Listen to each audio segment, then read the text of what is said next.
Honorable wali naye atuuse dda tubasaba mubere bakakamu buli omu asiikire waali tusobole okubawa ku muzinga wongerako gye muli.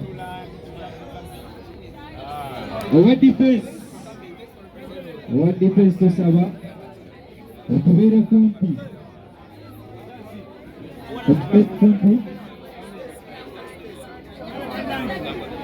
defense tukusaba katukulya ekigero ku space beyongereyo kubanga akeetaaga akawo.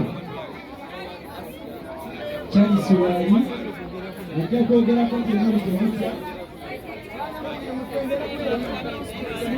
Charles ajja kwogerako gye muli ng'obudde tebunaziba alongere okungulagira mukwano gwe era munywanyi we mu ddakiika ntono mukkirize.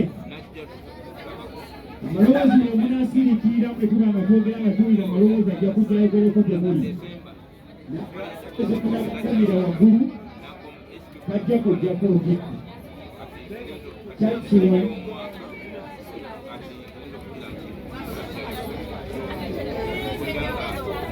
Charles waali mukwano gwa Asia gwonna gwemumanyi obulungi gwabadde atambula naye ku TikTok ne ku mikutu gonna gino gwattabantu waali tumulaba atuuse era agenda kwogerako gye muli. Singa nawulira nti amaloboozi gali wansi ngenda muyita ayogereko gye muli beni bwe mwasobola okuddayo mu ntebe ye nga amaze okwogerako gye muli. Mukkirize amaloboozi oganaabeera wansi Charles ngenda muyita ate nga ne Honorable Joe Sanyonyi ate nga spokesperson wa National Youth Platform naye tumulina mu kitundu n'abakulembeze abalala bonna bajja kuba nga boogerako gye muli. Mpolampola tujja kubaleeta nga n'abamataala mu bwe twagamba omugakolako kubanga oli mutulaba bongedde okuziba abamataala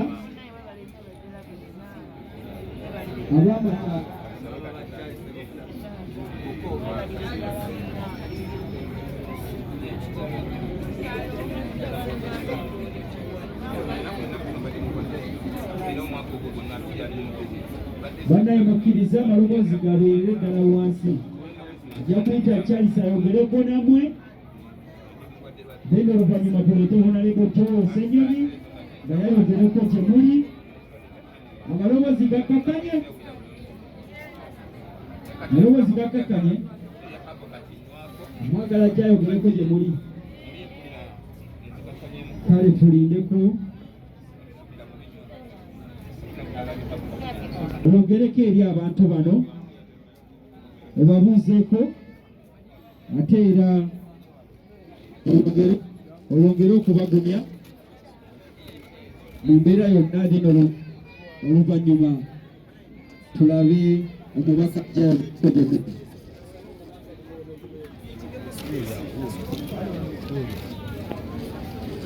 Bannamawulire mwagala tunulewa tunuwulirize. Bakungubazi bannange amannya agange bampita Charles owa TikTok era bulijjo mumanyi. Bafanizi bannange ba TikTok tuli mu kunyolo kwa maanyi okuviibwako mukwano gwaffe Asia na Mirembe babiri. Buli muntu yenna alina kyemmanya ali wano anyolebbwa mutima gwe kubanga Asia abadde alina emikwano mingi mu nsi muno n'ebweru w'eggwanga okutwalira awamu. Bannange Mukama tetulina kyakukola, Mukama yasazeewo Asia okumutujjako. Naye bannange buli omu mukwano gwa Asia amusabire Mukama amuwe ekiwummulo eky'emirembe. Bannange mpulira okunyola kwa maanyi nnyo okuva mu mutima gwange kubanga tubadde tutambula nnyo ne Asia the gonna ba Charles S. Tutambudde mu bitundu bingi twasookera mu Acacia Mall ne tuvaayo ne tugenda ku African Hotel tutambudde ebitundu bingi nnyo nga tuli ne Asia omugenzi ono kati kuba kati saawa eno Asia mugenzi mukwano gw'abangi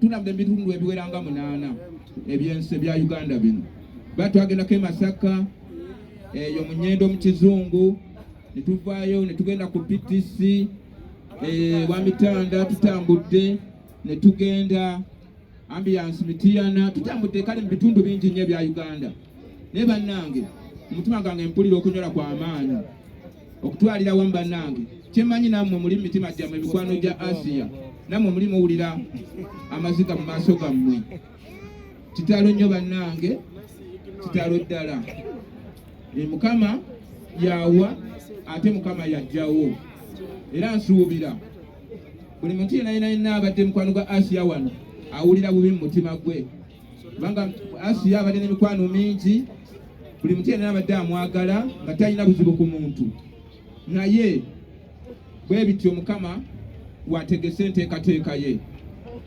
bafaanizi mwenna mbaagala nnyo amannya gange nze Charles nagogedde dda esi omusajja ayeddira engeye era ndi muganda wa brother wange SB4 muto wange era ipromota wange SB4 era ndi muganda wange ye muto wange kali n'olwekyo bani sijja kwogera bingi kyemmanyi buli muntu yenna ali wano anyolebwa mutima gwe abantu bangi nnyo mbalaba kubanga baŋŋambye nti ensi n'ensi nnene bantu abangi nnyo abali wano abakuŋŋaanye mikwano gya Asia bannange kitalo nnyo kitalo ddala tetulina kyakukola Mukama asazeewo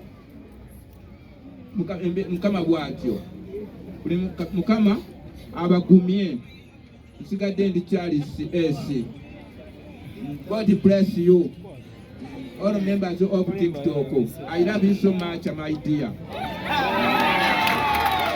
Thank you, Charles.